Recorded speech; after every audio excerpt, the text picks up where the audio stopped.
이타전지의 특이점의 흐름의 모습들이 현재 진행이 되고 있는 것 같아요. 소재사, 우리가 알만한 뭐 에코프로비엠이라든가 그렇죠. 포퓨라든가 네. LNF 같은 LNF 종목 네. 중심으로 해서만 움직입니다.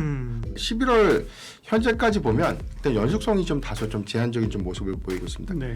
반면에 LNF의 경우에는 11월 누적 수익률이 하락이 아니라 오히려 2%대 좀 상승을 하고 있기 때문에 네. 일단 2차전지 소재사 안에서도 선별적인 어떤 수급 PB는 좀 다른 양상을 좀 보이고 있지 않나.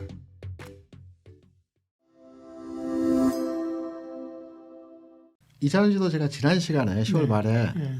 지금부터는 단기 숨고르기 과정에서 흐름이 진행되어질 가능성이 크다라는 측면에서 말씀을 드렸는데 네. 여전히 유효하고요. 예. 이타전지의 특이점의 흐름의 모습들이 현재 진행이 되고 있는 것 같아요. 첫 번째는 이타전지가 기존에 움직이는 시장에서 종목들 간의 형태를 보게 되면 첫 번째로 셀사가 움직이고 소재사가 움직이고 그 다음에 확장성을 가지고 주변에 있는 종목들이 굉장히 강한 탄력도를 보여주는 게 과거 2차전지 종목이 움직이는 패턴들이었어요. 네. 근데 최근의 움직임에서의 흐름들을 보게 되면 셀사 핵심 종목 중심으로 해서 주가가 움직이고 여기에 탄력을 받아서 소재사 우리가 네. 알만한 뭐 에코프로비엠이라든가 그렇죠. 포퓨라든가 네. LNF 같은 네. 종목 네. 그렇죠. 중심으로 해서만 움직입니다. 나머지 주변주들은 이전과 같은 뭐 예를 들어 대전자라든가 엔캠이라든가 네. 과거에 최근에 조금 움직이긴 했지만 롯데 머트리얼즈는 좀 움직였습니다. 네. 근데 대다수의 주변주들의 주가 수준에서의 움직임은 시장에서 시세 부각을 받지 못하는 형태에서의 모습들을 보여주고 있거든요. 이게 특징적 내용입니다. 압축되어지고 있다라는 산업이 발전하면서 압축되어지는 과정이 진행되고 있다라는 점이 2차전지 업종에서의 전체 흐름에서의 특징적 내용이라고 볼 수가 있겠고 걸러질 거 걸러지고 진짜 네. 흐름에서의 내용으로 진행이 되어진다라고 판단되기 때문에 투자 대상 종목을 접근하고 또는 내가 가진 종목에 대해서 주변주였거나 또는 외곽에 있는 기존에 강했던 종목이라고 한다면 중심권에 있는 종목으로 교체해야 될 필요도 있지 않겠나라는 측면으로도 해석을 하기도 합니다. 네. 물론 이차전지를 오랫동안 가지고 계신 분들은 손실폭이 워낙 크기 네. 때문에 최근에 뭐 한 100% 정도 수익률이 낮다라고는 하지만 아직까지도 손실인 부분이 아마 대다수이실 겁니다. 지금 대부분의 이차전지 업종의 종목들이 지난 5월 저점 대비해서 약 2배 정도 다 올라왔거든요. LN솔도 그렇고 예. 뭐 에코프로비엠도 그렇고요. LNF가 가장 강한 탄력을 보였죠. 5만 원에서 15만 원까지 한 3배 정도 올라왔기 때문에 강한 탄력도를 보여줬는데 저는 이차전지가 향후에 지금의 주가 대비해서 충분히 올라갈 수 있는 가능성들을 충분히 가지고 있다라고 생각을 합니다. 네. 다만 지금 우리가 이제 지난주까지만 하더라도 2차전지 업종의 종목에 대해서 굉장히 장밋빛 전망에 대한 의견들이 시장에서 많이 나왔었습니다. 그런데 냉정하게 2차전지 업종에 대한 종목들의 현 수준에 대한 평가를 들여다보는 내용으로 말씀을 드리게 되면 2차전지 업종이 움직이기 위해서는 우리가 많이 그 기준으로 잡는 대상 원자재가 리튬 가격을 많이 대상 흐름으로 판단합니다. 지금 리튬 가격이 올해 연중 최고 수준에 도달을 했습니다. 돌파는 하지 못하고요. 8만 5천 위안 정도 하고 있는 수준이거든요. 올해 상황 하에서는 최고 수준까지 올라와 있습니다. 그런데 지금 8만 5천 위안이 그러면 과거 몇 년 사이에서의 가격차 흐름에서 보면 어느 정도 수준이냐라고 판단해 보게 되면 작년 이맘때쯤 작년 한 7, 8, 9월 시즌에서의 가격입니다. 그러면 작년 7, 8, 9월 시즌에서의 2차전지 업종의 종목의 주가는 어떠했냐? 지금 수준입니다. 비슷한 지금 수준에서의 상황이라고 볼 수가 있어요. 이게 첫 번째. 지금의 주가 수준이 바로 가기는 조금은 쉽지 않다라는 측면에서의 첫 번째 근거고요. 두 번째는 2차전지 업종의 대부분의 종목들이 캐즘을 극복하고 실적 측면에서 적자에서 흑자로 돌아왔다. 이게 이제 주요한 그 상승 동력이 되고 있는 내용입니다. 네. 그런데 내용을 한번 잘 들여다보시게 되면 에코프로비엠의 대표적인 실적 호전에 대한 영업이익단에서의 상황을 보게 되면 분기 한 500억 정도 지금 발생시켰어요. 그리고 올 연간 단위로 한 1,000억 정도 이익치가 개선이 되고 내년도에도 한 3, 400억 정도 이익이 발생을 한다라고 합니다. 그러면 연간 단위로 1,000억, 분기 단위로 500억 좀 안 되는 금액이 언제 수준에서의 상황이냐? 21년도 수준입니다. 그럼 21년도의 주가가 어느 정도 수준에서의 가격을 위치해 있었느냐 보면 지금 수준 가격입니다. 다시 말해서 2차전지 업종에서의 지금 수준에서의 가격 수준이 더 올라가기도 빠지기도 애매한 구간에서의 현재 가격 수준에서의 흐름도를 보여주고 있기 때문에 반도체와 마찬가지로 터닝 포인트가 마련되기 위해서는 새로운 국면에서 이슈가 발현되어야 되는 시점이고요. 이 이슈는 반도체와 유사하게 내년 초쯤에 이 이슈가 발현이 되고 시장에 그 재생산되는 뉴스에 의해서 상승 가능성으로 판단을 하고 있습니다. 2차전지 업종의 외국인이라든가 기관이라든가 주요 매매 주체들의 동향을 판단해 보게 될 때는 우리가 공매도 현황을 많이 들여다봅니다. 네. 과거에도 2차전지 업종의 종목들이 과거에는 공매도 많이 봤죠. 많이 네, 있었죠. 그렇죠. 근데 지금 최근 주가가 바닥 대비해서 2배가 올라온 상황에서 그러면 과연 공매도가 연초 대비 또는 한 6개월 전 대비해서 공매도 수량이 감소를 했느냐. 왜? 주가가 2배 올라왔기 때문에 네. 우리가 단순하게 판단을 해보게 되면 주가가 지난 6개월 전 대비해서 2배가 올라왔기 때문에 공매도 수치가 감소했겠다라고 판단하는 게 기본 상식적인 틀 내에서의 그 해석 수준인데요. 지금 공매도 수준을 판단해 보게 되면 대부분 종목들이 지난 5월, 4월, 1월 수준 대비해서 감소하지 않았어요. 오히려 일부 조금 증가한 종목들도 있고요. LNF만이 최근 주가의 강한 슈팅 과정에서 일부 감소를 하긴 했으나 증가했다가 감소했기 때문에 LNF 같은 경우도 실제적으로 공매도 수량이 감소했다라고는 볼 수가 없는 내용이고요. 전체적으로 보면 기관 외국인 투자자들은 공매도 수량이 현재 계속 유지되고 있는 측면에서의 내용을 보게 되면 아직까지 2차전지의 전체적인 만개하면서 주가 상승할 수 있는 분위기에서의 흐름으로 이해하지는 않고 있다.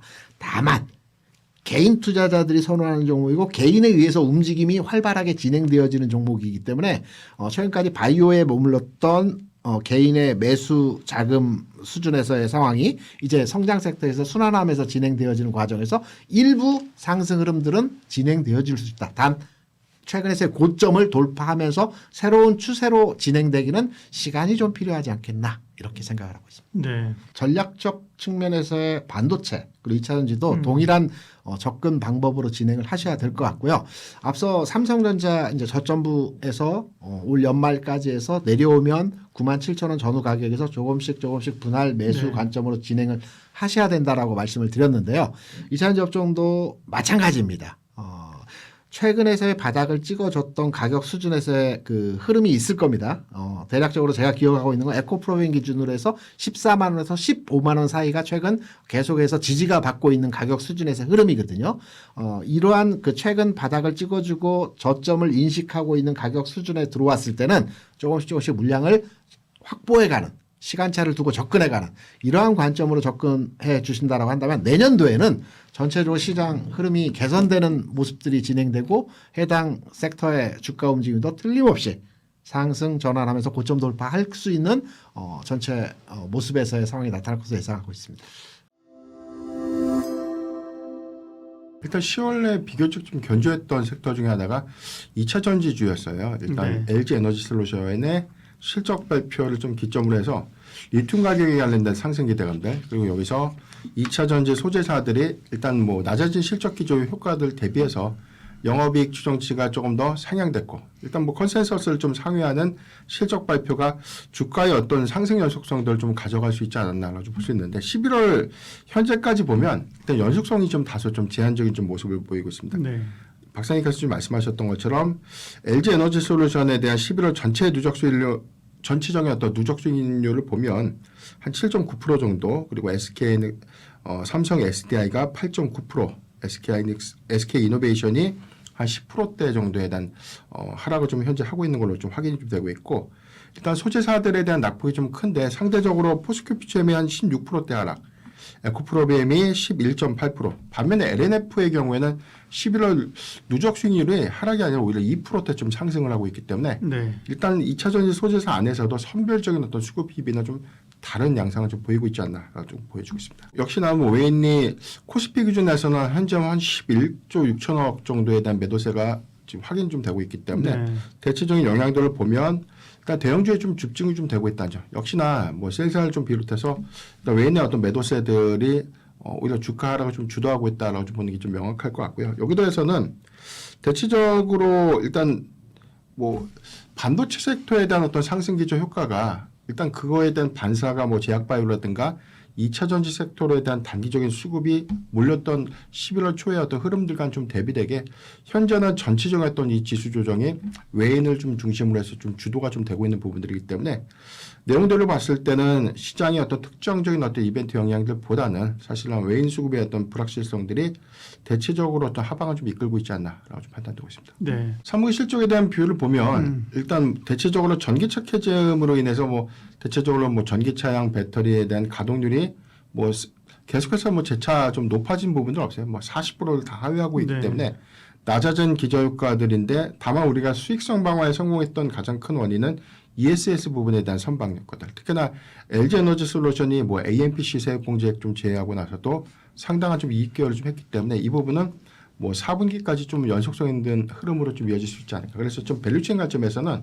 최근에 LG에너지솔루션이 뭐 테슬라에 관련된 LFP 배터리 공급 관련된 이슈 때문에 ESS에 관련된 밸류체인이 좀 부각됐던 LNF가 11월 현재도 한 2%대 상승을 하고 있는 것처럼 수급적으로 좀 더 강한 흐름을 좀 반영하고 있지 않나라고 좀 보기 때문에 전체적으로 사실 전기차 캐즘의 어떤 우려감들 이런 부분들이 ESS 사업 부분에 대한 수익성 방어에 대한 기대감으로 좀 작용하고 있다라고 좀 볼 수 있겠고 전기차 인센티브가 이제 9월 말자로 좀 종료가 좀 됐습니다. 이런 부분들이 전체적으로 어떤 수요 둔화에 대한 확장 기조 유지 때문에 사실상 최근 어떤 조정 부분들이 2차 전지 섹터에 대한 수익성이 좀 완화될 수 있는 어떤 구간이 아직까지는 확인이 좀 더 필요하지 않을까라는 어떤 보수적인 흐름으로 좀 이어졌다라고 좀 볼 수 있겠고 중요한 포인트가 4분기에 가장 중요한 일단 전기차 캐즘의 어떤 완화 지표를 좀 확인할 수 있는 10월 인도량이었는데 네. 테슬라의 이제 인도량이 이제 발표가 좀 됐습니다.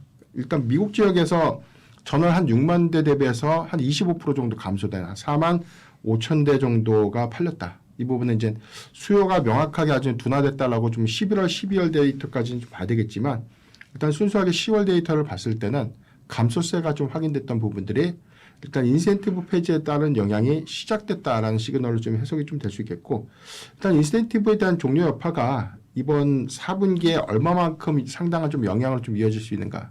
그러니까 이 부분이 좀 중요할 것 같은데 일단 이 부분을 좀 논의를 하더라도 유럽 시장이라든가 중국 시장에서에 대한 테슬라가 사실 뭐 8월 말 이후부터 9월까지 좀 이어지는 어떤 수요 확장 부분들이 오히려 10월에도 좀 연속성 있게 좀 이어질 수 있지 않을까라는 기대감들이 있었지만 역시나 중국 시장에서도 좀 소폭 좀 둔화됐고 유럽 시장에 대한 세부 데이터가 아직 확인되지는 않았지만 그래도 증가분보다는 보수적으로 조금 우리가 좀 시각이 좀 바뀌지 않았나라고 좀 판단되고 있습니다. 지난 시간에도 한번 말씀을 좀 드렸는데 네. 일단 10월 달에 대한 상승을 조금 더 보장하기 위해서는 리튬 가격에 대한 상승 규조가 명확해야 될 것. 그리고 네. 두 번째는 9월 30일자로 종료되고 있는 전기차 인센티브에 대한 폐지 효과가 정말로 수요 둔화의 어떤 시그널로 확인될 수 있는 어떤 부정적인 지표가 있느냐 이게 좀 중요할 것 같은데 일단 뭐 4분기 전체 데이터로 확인하기는 어려워요. 10월달 한 달에 대한 내용을 보면 미국 시장 안에서만 한 25% 정도가 좀 판매량이 감소됐다는 것들만 좀 확인이 좀 됐기 때문에 전체적으로는 뭐 유럽이라든가 뭐 중국 시장에 대한 회복률들은 연말에 대한 어떤 이 판매 호조 효과들 그다음에 인센티브에 관련된 어떤 내용들로 인해서 판매량이 일시적으로 좀 증가될 수 있는 요인들도 좀 기대해 볼 수 있기 때문에 아직 속단하기 좀 이르다. 다만 이제 중요한 부분은 11월 인도량도 역시나 10월 대비해서 감소세를 좀 보이고 있는가. 이 부분이 좀 지표의 어떤 추정 체크의 가장 중요한 체크 포인트가 좀 되지 않을까라 볼 수 있겠습니다. 그러니까 이런 부분들이 사실상 뭐 현실화가 좀 된다고 하더라도 워낙 전기차 캐즘에 관련된 완화 가능성들을 높게 평가했던 전문가들이 좀 없었기 때문에 이런 수익성에 대한 어떤 변화에 대한 어떤 노이즈는 상당히 저는 주가에 좀 반영이 됐다고 보고 있고요. 다만 우리가 좀 기대할 수 있는 부분이 ESS에 관련된 수요 부분인데 지금 데이터 센터향에 관련된 대형 ESS를 논의를 하더라도 네. 북미 시장 안에서는 뭐 가정용이라든가 일반 기업용 ESS에 관련된 수요가 굉장히 좀 증가되고 있죠. 이런 것들이 단기적으로 뭐 LG 에너지 솔루션에 대한 집중도보다는 삼성 SDI라든가 SK 이노베이션도 우리 ESS 부분에 대한 4분기 가시성 있는 성과 부분들이 반영될 수 있는 부분들을 좀 고려해 보면 일단 전체적인 어떤 전기차 출하량들이 좀 낮아진 부분들 상당히 ESS 부분에 대한 수익성 방어를 좀 이끌 수 있지 않을까라고 볼 수 있기 때문에 일단 전체적인 어떤 내용들 보면 ESS에 관련된 모멘텀 그리고 차세대 배터리 관련된 양산 구체에 관련된 개별적인 이슈에 조금 더 집중을 해보자. 이런 포인트를 좀 갖고 저는 충분히 모아가는 전략은 좀 유효하지 않을까라고 좀 판단하고 있습니다. 네. 제가 볼 때는 사실 뭐 소재사들에 대한 주가 탄력도가 좀 좋기 때문에 네. 이 부분을 좀 집중하는 것이 맞나라는 생각이 좀 있는데 예. 일단 리튬 가격에 대한 고정 비율들이 아직까지 제가 느끼기에는 조금 더 연속성에 대한 확인이 좀 필요하다. 최근에 전해액 가격에 대한 중국 시장에 대한 가격 상승분이 좀 크게 확인이 좀 되고 있지만 최근에 뭐 후성이라는 종목들이 좀 강했지만 엔캠이라든가 그 이외에 뭐 첨보라는 기업들의 경우에는 오히려 뭐 상승폭이 좀 크게 반영된 부분들이 없습니다. 이런 것들 좀 감안해 보면 아직까지 ESS 모멘텀이라는 관점에서 셀사 위주의 좀 접근이 좀 필요하지 않나라고 좀 판단하고 있습니다.